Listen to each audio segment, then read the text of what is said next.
Welcome to this Venus Synodic Cycle Overview with Tammy Brunk and me, Kaylin Castell. And here on the first image you are seeing Venus in the morning sky with the waning crescent moon and Venus in the evening sky with the waxing crescent moon. Of course, it's in different phases of their conjunction, but you'll notice that the waning crescent moon is facing one way and the waxing crescent moon is facing another way, and we're going to talk more about that as we do this overview. So just to kind of let you know what we're going to cover here, the first thing we'll cover is some of the goddesses that represent Venus through different cultures. We're also going to talk about the Venus cycle as initiation and the phases of the Venus cycle that include the morning star phase, the underworld phase, the evening star phase. So we'll go into detail about that. We'll also be talking about the Venus cycle and the mythic stories of Inanna and Ishtar and how those stories are literal telling of the Venus cycle. What's happening with Venus in the sky is the same thing that's happening in these stories. So we're going to talk about that. It's very exciting to see those correlations and connections. And then the last thing we're going to talk about is the Venus overtones and how how they fit into the story, what the Venus overtones are, and how they mean something to us personally and collectively. So with that, I think we're ready to start with the many versions of the goddess that have represented Venus. Okay, so throughout time, there have been many cultures across the globe that have seen Venus as representing a goddess, representing the sacred feminine. And so some of those, for example, include, as we will be discussing in greater depth, Inanna and Ishtar. Some others, from the Middle Eastern region, include Al-Uzza, to whom, according to some scholars, Mecca was originally dedicated, Astarte, Isis, Aphrodite, Persephone, Rhiannon, Lakshmi, Ereshkigal, Kali, Selene, Freya, Chaska, Varnamveer, Ishel, and many, many others. And just to pull a couple of these out, and Kaylin will also in a moment, Varnamveer is a really fascinating one that I discovered a couple of years back, who is an Australian, an Aboriginal goddess, and she was a morning star Venus, and she was the one who, according to some stories, drew the song lines across the earth that then created or emerged the landforms and the creatures and the humans and all of that. So even in Australia. And do you want to talk about some of the others? Sure. So just we definitely have Middle Eastern, and we have Rhiannon, who is Celtic, Lakshmi from India, and Kali are also from India. Freya is Nordic, and Ishel is Mayan. So these are just a few examples, and of course there's a lot more, but just to kind of give you a sense of different cultures that have named their goddesses after Venus. And we're going to particularly be looking at, as Tammy mentioned, the Inanna and Ishtar stories and how that helps to inform our current understanding of the Venus cycle and how we're working with it at this time. So the reason we are going to begin with Inanna, and the way this will work is, again, I'll just very briefly talk about the Venus cycle or the Inanna story, and then we'll go more deeply into the Venus cycle itself and how it works. But the Inanna story, the Sumerian Inanna descent story, is very important because it's the only story that we know of where the Inanna descent story actually describes fully the entire Venus synodic cycle. And Kaylin and I have been working with this Venus cycle as an initiatory process by taking individuals and working ourselves ceremonially on a journey going through Inanna's 7 chakra gates. So basically in the story, Inanna passes through 7 gates on her way to and from the underworld.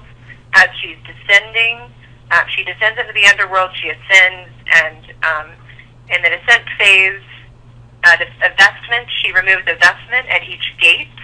She has to go through 7 gates. And on the ascent process, she reclaims the vestment at each gate.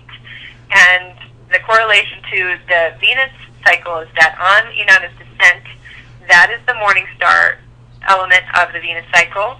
Her ascent is the evening star part of the journey. And the gates in the story represent Venus and the moon coming together in a conjunction and that's related to the chakras. So the 7 gates, 7 Venus-Moon conjunctions are related to the 7 chakras. And then when Venus is in the underworld, that's when Venus is with the Sun, and that's a time that Venus is not visible to human eyes. And so we will go more into depth with that story. But now Kaylin is going to begin to describe how the Venus synodic cycle actually works. Yeah, so I'm going to give you some details, and it's not important that you have all of these details, but this is something you can come back and revisit, and of course over time, and as you work with the cycle ceremonially, you'll begin to understand more of these details because they'll become alive for you. So if you don't get it all now, that's okay. Just relax, take a breath. It's good. I've been working with the cycle for 20 years, and I'm always learning something new. So it's awesome that you get a chance to see this, especially in some of these visual ways that I'm going to share with you. So the Venus cycle, the actual sort of down to the decimal point number of days that it lasts is 583.92 days. We just say 584 days because it's easier, so we've kind of rounded it up a little bit, but it's not exactly 584 days. Or about 19 months. It takes about 19 months. And in this first image here, you're seeing Venus retrograde. She's conjunct the Sun in the underworld. Then she rises up as a morning star. That's where the cycle actually begins. Then she makes 7 or 8 moon conjunctions in the morning sky, disappears into the underworld, moves into the evening sky, goes retrograde, disappears, and then the cycle starts over again. So we're going to look at this in a little more detail, but that's just a quick overview of how the cycle works. And we do see that the cycle has specific phases. So there's the morning star phase. And that's when Venus is in the morning sky. She always enters the morning sky retrograde. She's there a few days and goes direct, and then she begins meeting with the moon. Then she goes into the long underworld, or it's there for about 3 months. 60 to 90 days is the numbers that we use for that, and those are sort of approximate. And then she moves into the evening sky phase. She meets with the moon 7 or 8 times, and after that she goes retrograde, and then she will disappear again below the horizon. So this is just a way for you to see how she rises up, how she disappears, how she rises up, how she disappears, just to kind of get a sense of that. But it's happening in different places in the sky. So right now, you might see Venus in the morning sky, or you might see Venus in the evening sky, or you might not be seeing Venus at all. So, and the reason is because she will be somewhere in one of these phases, and that will determine whether she's visible or not, and if she is visible, where she's visible.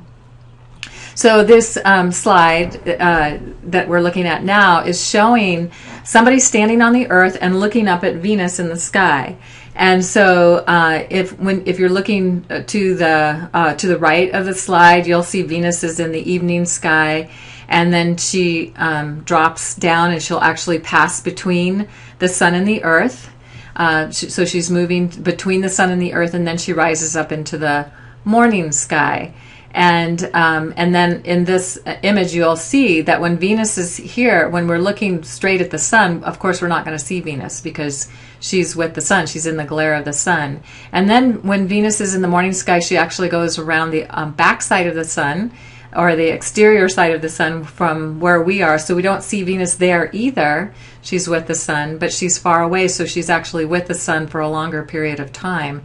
And then she appears in the evening sky.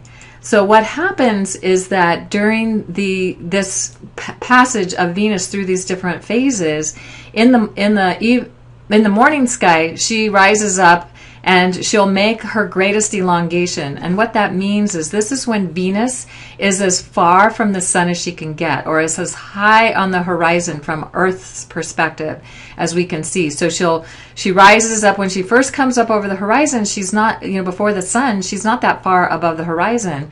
But over the next few weeks, she stretches out and can get as far as 48 degrees from the Sun. And then she disappears behind the Sun, and then she appears in the evening sky. But again, when she rises up into the evening sky, she's low on the horizon from the Earth's perspective. So over the next few weeks, she reaches her greatest elongation, and so the highest point in the sky that we'll see her, and then she begins to drop lower and lower until then she disappears into the underworld. So this is a little bit of how the astronomy works, and a way to get a visual about that, and the way that we, these things are all important to us in our understanding of how the Venus cycle works. So now we're ready to talk about Venus retrograde with the Sun. Yes, so Venus is in a retrograde phase for about 40 days, not exact, but more or less. And during this period, Venus will disappear with the Sun, passing between the Sun and the Earth for about 7 or 8 days, and then is reborn anew in the morning sky, beginning a new cycle and ending the previous cycle. So, just to understand that better, when Venus begins she actually begins the retrograde phase of her cycle in the evening sky, and this is the point, it's kind of the ending of one cycle and the beginning of another. And so she begins her cycle in the evening sky, and then 16 days after Venus begins her retrograde journey, she disappears from the evening sky. That's the interior conjunction with the Sun that you saw in these earlier images, where Venus is crossing between the Earth and the Sun. And so it's a much shorter underworld journey, and that's when then is with the Sun for about 8 days, and then Venus will rise as morning sky in the morning sky, and that is the beginning of a new phase. That's when you first see her in the morning sky, and then she will go direct about 16 days later. So again, this is more or less average 16 days, 8 days, 16 days, and the number 8, as Kaylin will probably talk about as well, is kind of a magic number working with Venus. And so right, so you notice that the Venus cycle is Venus is retrograde for 40 days. That is 5 times 8. 5 times 8 is 40, and then she's in the evening sky for 16 days before she disappears. That's 2 times 8. And then she was with the Sun for 8 days, so there's an 8, and then in the morning sky again for 16 days, so 2 times 8. And it's 8 years between Venus cycles, so 8 is a magic number for Venus. It's really significant, and it's interesting to see how that number plays out over and over again throughout the cycle. So one of the ways that we see that can happen is that because Venus will meet with the Moon 7 or 8 times in the morning sky after she goes direct. And something I forgot to mention, and I want to be sure everybody understands, is that there are a lot of ways of looking at the Venus cycle, and you may see other perspectives on. Some people start the Venus cycle when Venus and the Sun are conjunct. And they may have different ways of their understanding of the cycle. So what we're sharing with you is not the be-all, end-all, but it is part of 20 years of research and working with the cycle and seeing what works and what really seems to be the ceremonial initiatory experience that people go through. And so we look at the Venus cycle as it rises into the morning sky, where it's visible as the beginning of the cycle, because that's how the ancient people did it. So that's a little bit different than you might find other people working with this particular cycle.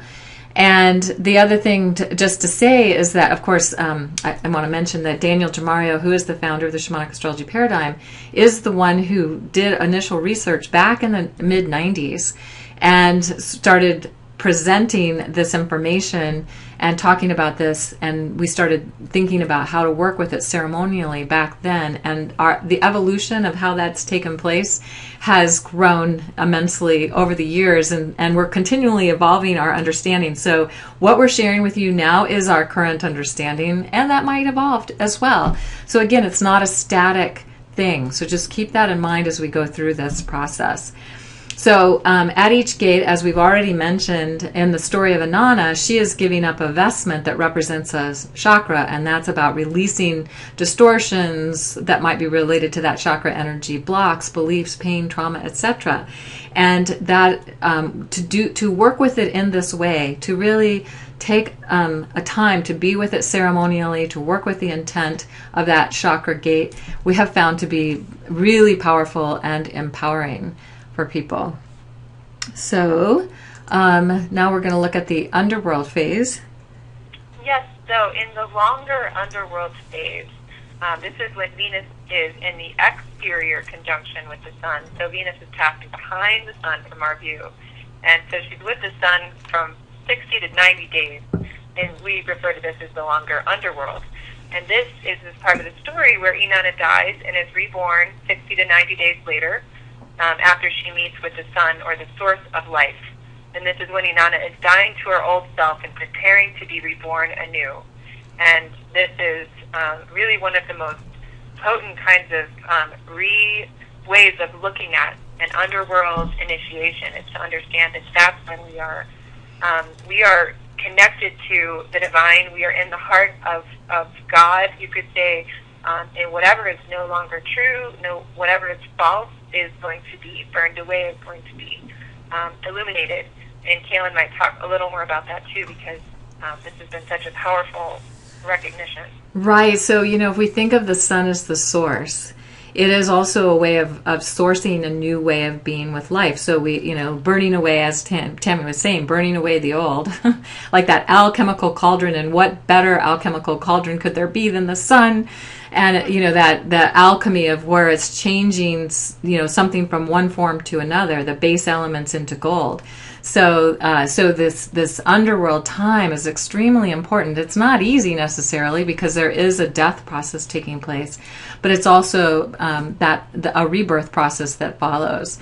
So that's we've found this to be an extremely magical, if we choose to look at it that way, transformative time to work with this part of the cycle. And then Venus rises up into the evening sky, and she begins to meet with the waxing moon 7 or 8 times. So you remember in the very beginning, we talked about the Venus. I showed you the Venus images of the Venus in the morning sky with the waning moon, and now she's in the evening sky with the waxing crescent moon.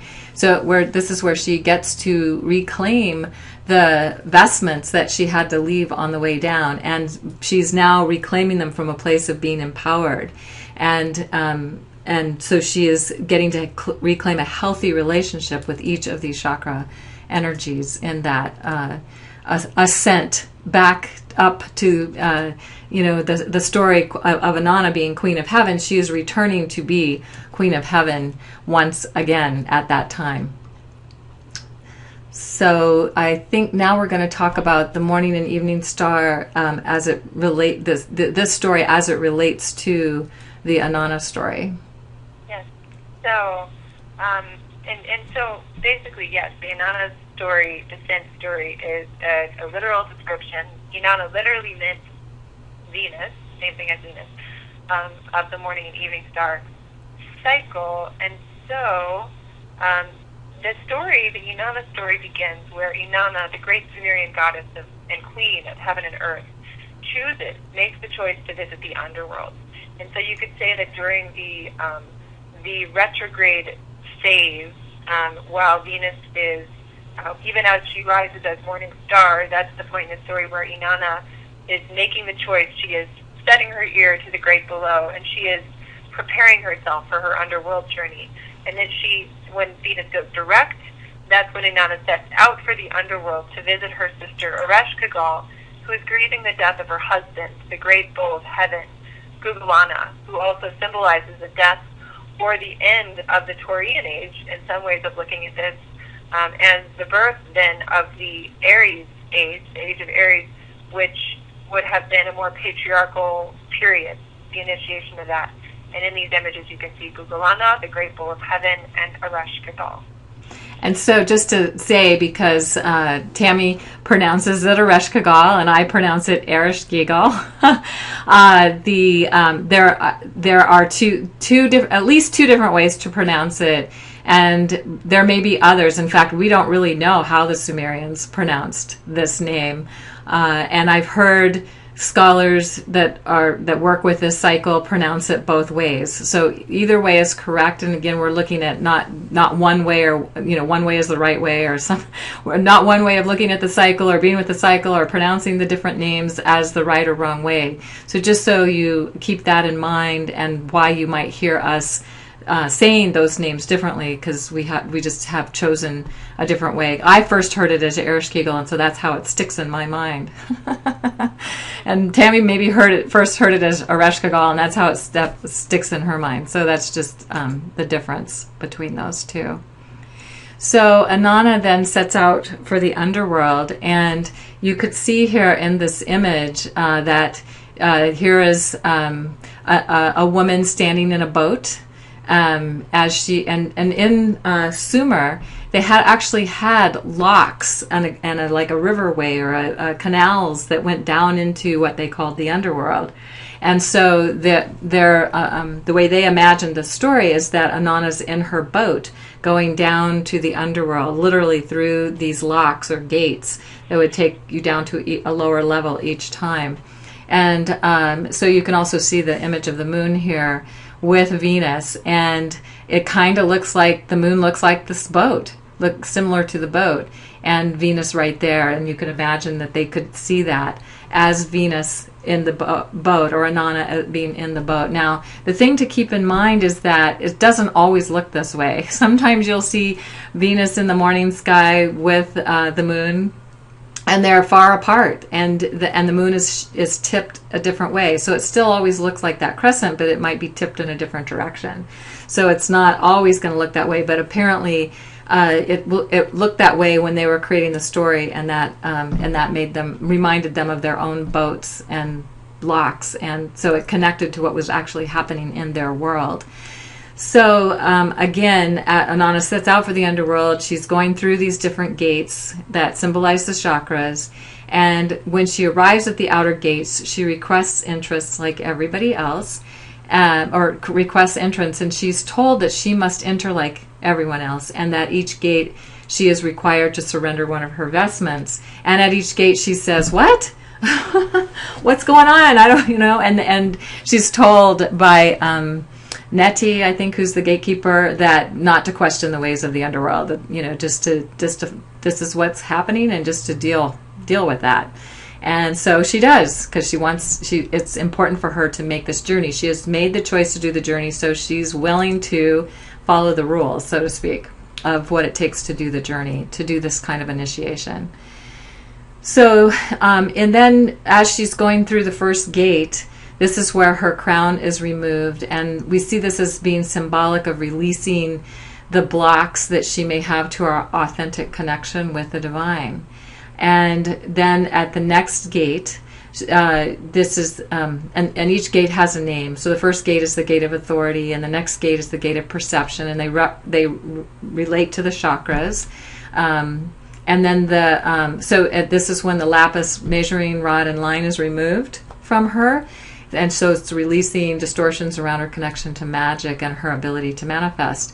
Something to also keep in mind is that these vestments, the crown is always the first gate, or the seventh gate on the way up, the first gate on the way down, the seventh gate on the way up, is always seen as the crown chakra. But the second gate, sometimes it's a measuring rod and line, sometimes it's earrings, sometimes it's a necklace. You'll see that there's different ways, different vestments that are from different tellings, or maybe from different translations of the story. So it's not a set, static thing. Then when she goes through the third gate, the gate of communication, she's surrendering the double-stranded beads. Usually they're called lapis lazuli beads, and this helps release the blocks and barriers to communicating the truth and authenticity of her being. And then the fourth gate, the gate of compassion, the heart chakra, where she releases the breastplate, come men come, and releasing all the ways she may not truly love herself or guards her heart. And then she'll go to the fifth gate, or the third chakra gate, the gate of personal power, and it might be a golden hip girdle, it might be a ring of power is removed, and this is a way of letting go of the way others have had power over her, or she's had power over others, or she gives her power away. And at the sixth gate, the gate of creativity, the ankle bracelets are removed, and this releases the way she no longer truly values herself and how she really truly receives the experience of pleasure or not. So releasing the ways that she does not allow herself to experience pleasure is also included with this gate. And then at the seventh gate, the gate of manifestation, then the royal robe is removed from her, and that's stripping Inanna of her life force. And so then there's often an eighth gate. And so what we see is this gate is, and this has come to us from many synchronicities and understandings over the years, that this is the death by intent gate, meaning that there's an absolute choosing of dying at this point, like a total surrender. And the guard at this gate tells Inanna that to gain entrance here, it requires her willingness to really choose a conscious death. So she's, she knows that she's going to truly die to who she believes herself to be, and that she's absolutely choosing this as her initiation, and it in fact is a great test of surrender, and perhaps the greatest test of surrender she goes through as she's going into the underworld. So then she arrives in the underworld, and this is where Ereshkigal basically kills her and hangs her up on a meat hook. So with all of her vestments gone, she's vulnerable, and there's really nothing she can do but just accept the death that is there for her. But it is this process that must happen before we can actually experience rebirth. So Inanna's gift of this story, of this journey, is to remind us that when we really work with the wisdom of surrender, we trust the process and we go with the flow, then we can make this passage into an entirely new, more empowered and magical way of being. When we emerge up out of the death process and are born anew, then we are born into who we truly are, and not who we believe ourselves to be, that may not be actually who we are, but we are more connected to the divine essence, and also the able to fulfill the divine purpose that we have come to fulfill. So at this stage in the story, when she's in the underworld and she's undergone her death process, in an earlier phase of the story, actually, just to back up for a moment, when Inanna chooses to go to the underworld, she asks her maidservant Ninshabar, who actually represents Mercury, that if she doesn't return, that Ninshabar should go for help after 3 days if she doesn't return. So Ninshabar does this after Inanna doesn't return for 3 days, and she goes to many gods asking for help, and finally Enki, the god of water and wisdom, agrees to help, and he sends two little beings to bring the waters of life to restore Inanna in the story. And in the story itself, in many versions, it says there are 60 sprinklings of water that bring Inanna back to life. And there's more to this story, so we'll recommend reading it. But the 60 sprinklings also can be connected to the 60 days in the underworld. And so then Inanna is brought back to life, and she then begins her ascent journey, where she returns through the first gate, once again, the gate of manifestation, where she retrieves her royal robe or her garment of ladyship, and she reclaims her healthy potency and life force expression. And then she returns through the second gate, the gate of creativity, and retrieves her ankle bracelets, reclaiming her ability to truly value and cherish herself and experience pleasure. And then she returns through the third gate, the gate of personal power, where she retrieves the golden hip girdle or the gold ring of power, and regains access to her fullest expression of personal power. And then she returns again through the fourth gate, reclaiming her breastplate called Come Man Come, and choosing to become centered in her heart and embodying radiant radical self-love. And then through the fifth gate, the gate of communication, retrieving the double-stranded beads around her neck and reclaiming healthy, authentic communication of her true self. And then she returns through the sixth gate, the gate of perception, retrieving the lapis measuring rod, inline ore, the small lapis bead earrings, reclaiming her sense of magic and her ability to manifest. And then, when she returns through the seventh gate, the gate of authority, Inanna retrieves the Shagora, or the crown of the step, as it was referred to, and which symbolizes her reconnection to heaven and to her own godhood. And then at this point, if there is an eighth gate, Inanna sees this eighth gate before her, and the guardian reminds her she is about to pass through the gate of ascension. And this is possible because, and only because, she has successfully encountered her underworld initiation and is ready to claim her place as fully initiated queen of heaven and earth. And this time, as she looks around, she sees that there are many others who are now stepping through this gateway with her, because, of course, Inanna is each of us. And at this point, at this time, we are now remembering this ancient practice, and there are many of us who are going through this conscious descent and ascent through the Inanna Venus mystery. So as Inanna ascends, returning to the heavens, she reclaims her place as Queen of Heaven and Earth, and now she has the knowledge and experience of pain and darkness, having experienced them for herself, and the wisdom that originally orchestrated her descent into the underworld also arranges for her return. So after passing through the 7 gateways, Inanna again has encountered all of her shadowed parts, the uncertainties of who she really was. And this, again, is also part of what we invoke through our own journeys, personally and collectively, as ceremony. And then the cycle begins again. Woohoo!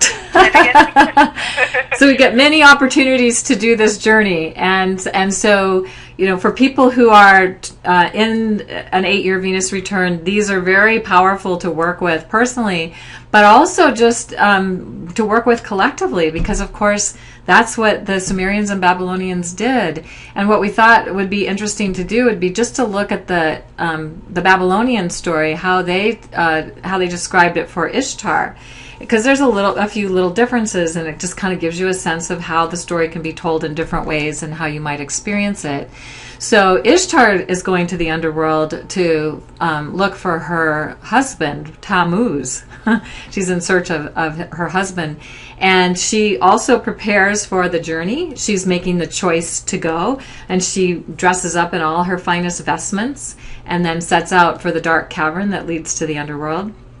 And when she arrives at the first gate, she demands that the gatekeeper, Nidu, a little bit different name but kind of similar as Neti, that he or she open the gate for her to enter.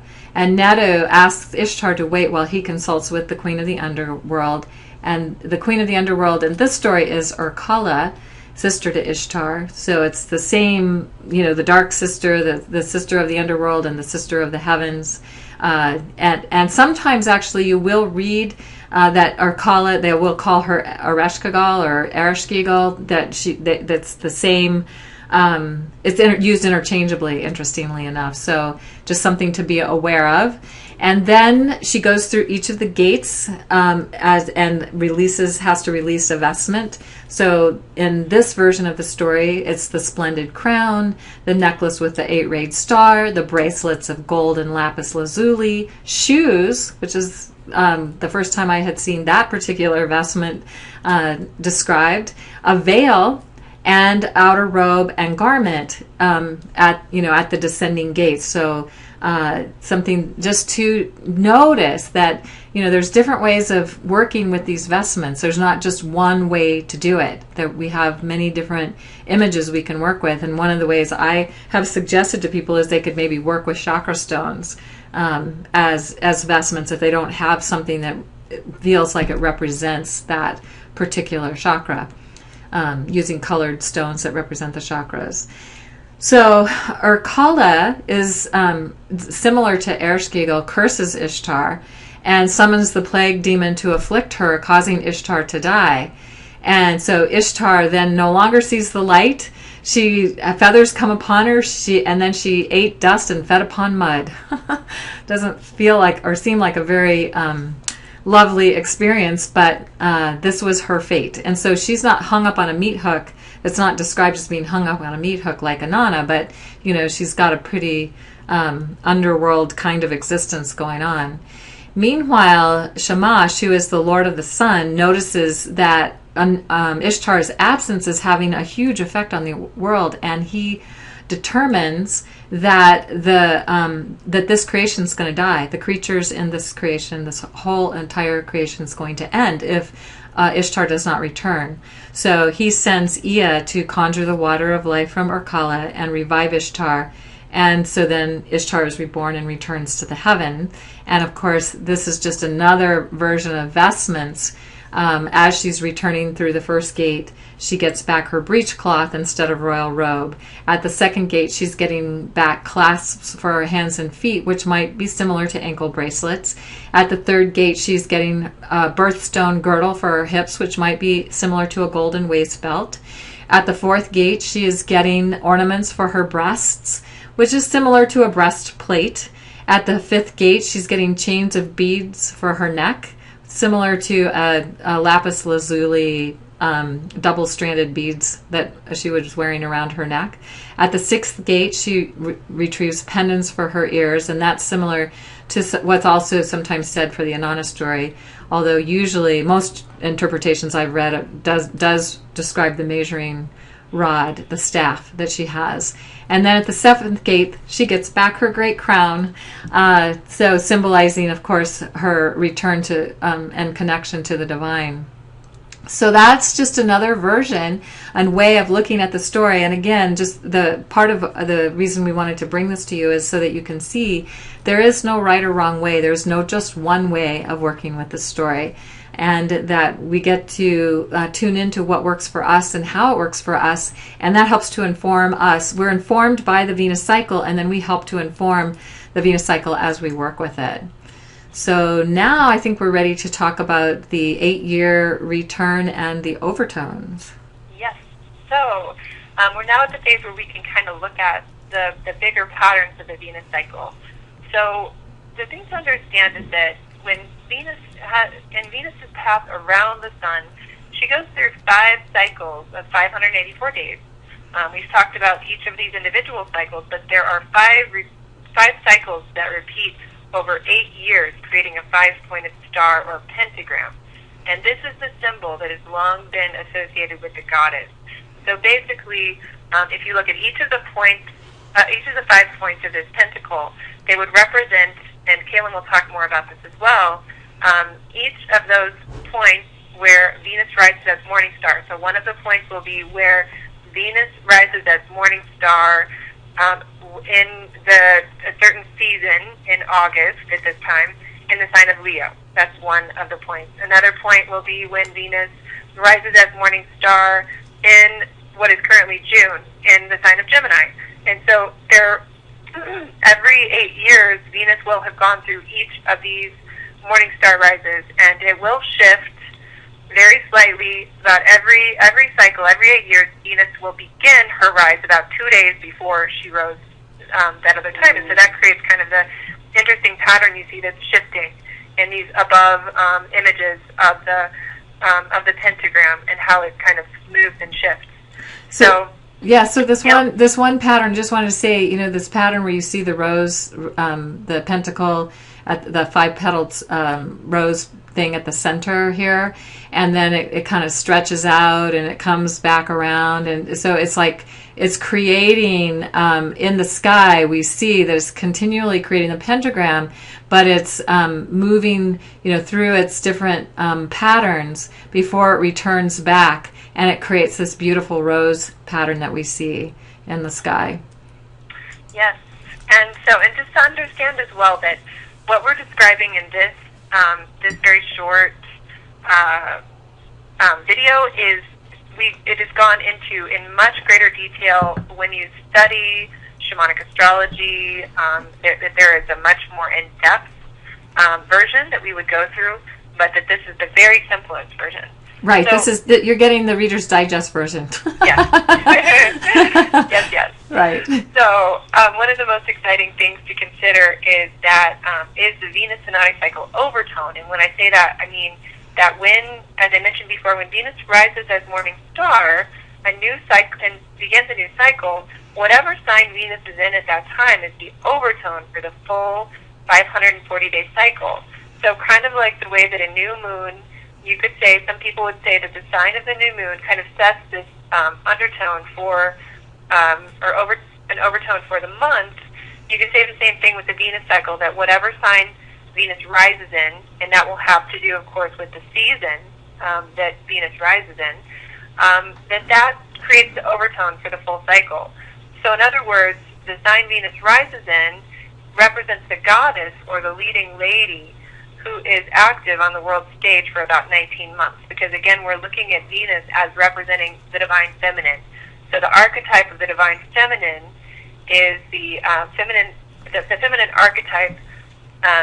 The overtone is the feminine archetype that's being integrated into the collective psyche or culture over the entire time of the synodic cycle. And so one of the layers that Kaylin and I have been really moved to experience is that as we've engaged people collectively and created a very in-depth process for this, that we've seen that the descent process, as we go through each of the gates, working with a different sign. We began with Capricorn, for example, that this was a time for us to actively and consciously strip away the cultural distortions and what you could call the patriarchal overlay that's connected to each of those signs.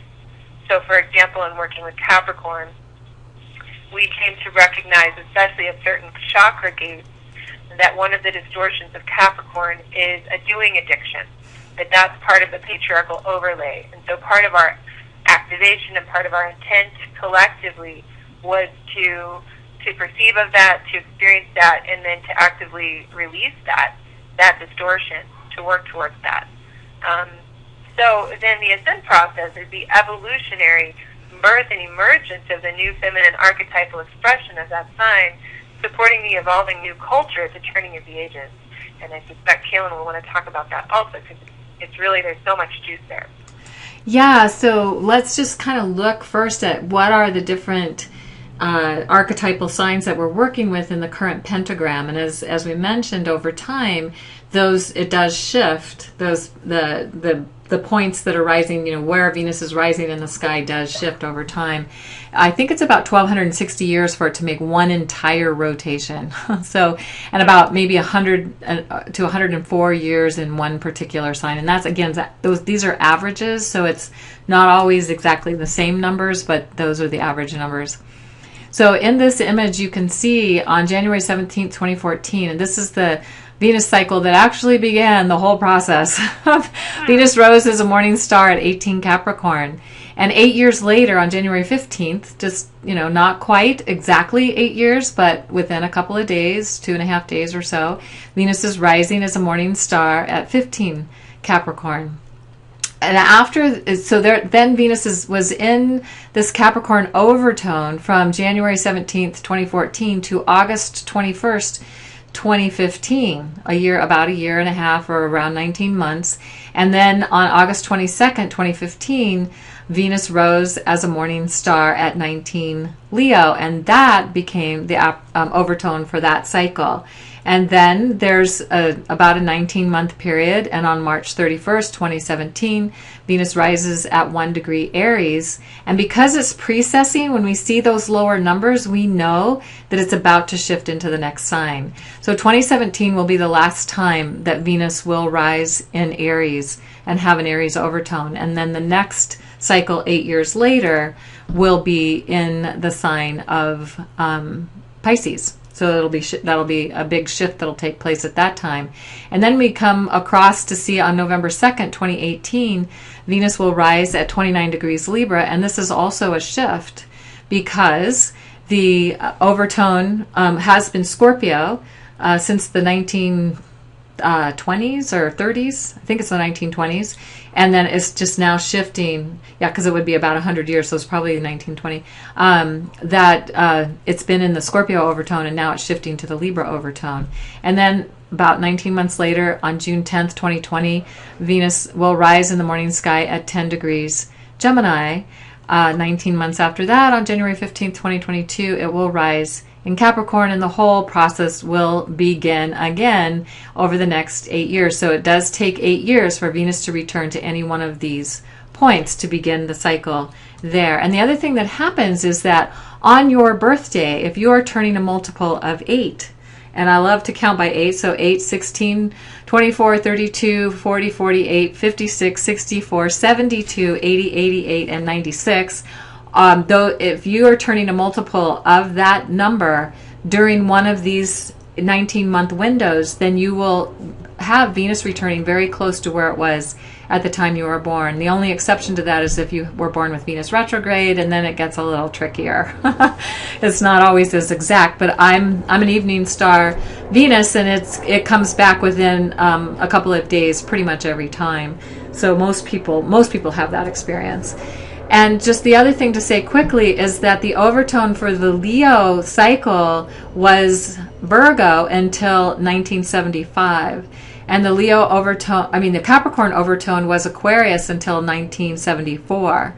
And so we can see that, these are also fairly recently shifted into new archetypes. And so that is something that's continually happening, and all the archetypes do get represented over time. So that's kind of actually a very simple way of looking at the bigger Venus cycle pattern. And now just to understand that when the Sumerians were honoring and creating their stories about Inanna, part of why this is such an exciting thing that we're doing now to revive a reenactment of the full Venus synodic cycle as ceremony collectively is because the ancient Sumerians, every 8 years, when Venus would rise at the spring equinox, they would do a reenactment of the Inanna descent. It was a big cultural kind of festival. It was a big cultural happening, a big collective event.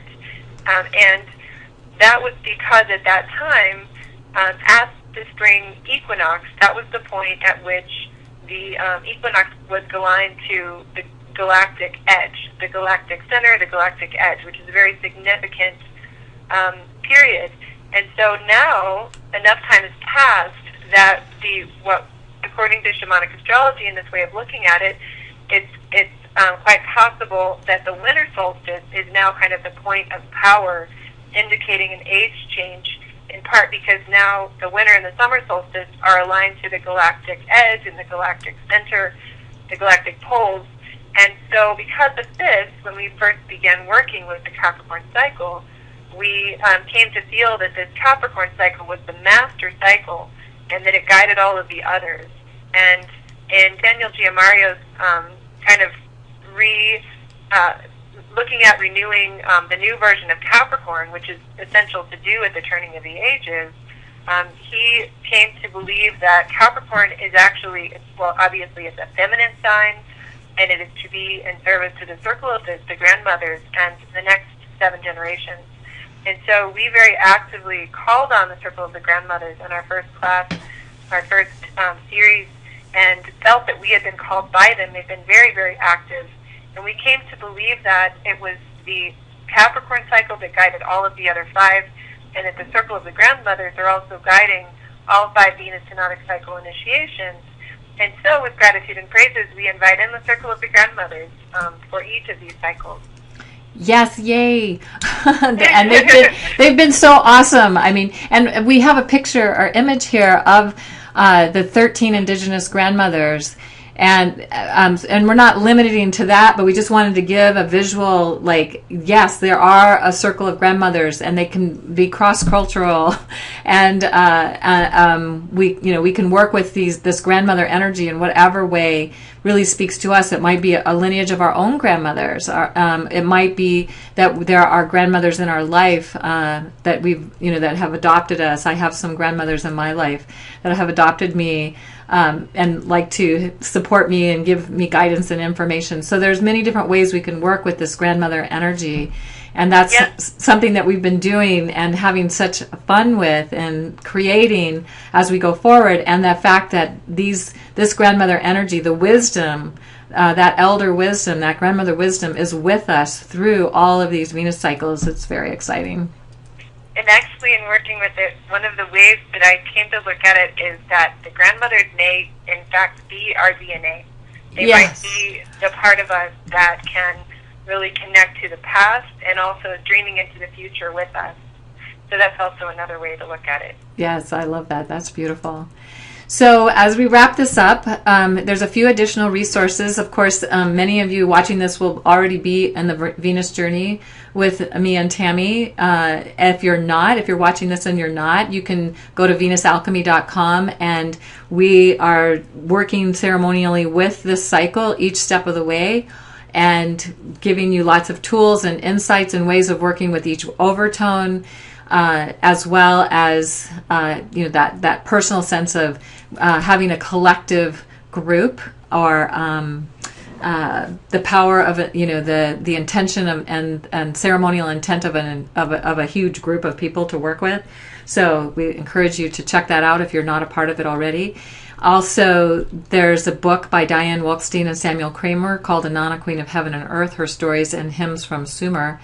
Excellent book, and a lot of the information that we use for this class does come from this book.